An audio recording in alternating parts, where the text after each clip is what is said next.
Magandang umaga mga ka-farmers. Ito harvest din, malapit-lapit na rin ito harvestin. Ito.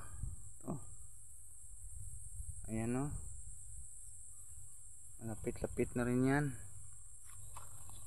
Ayan o.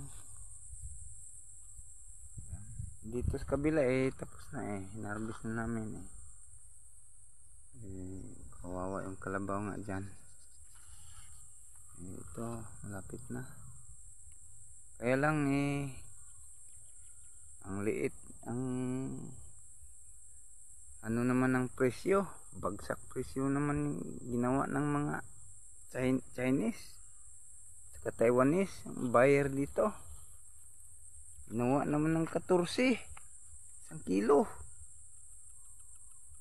Lugi.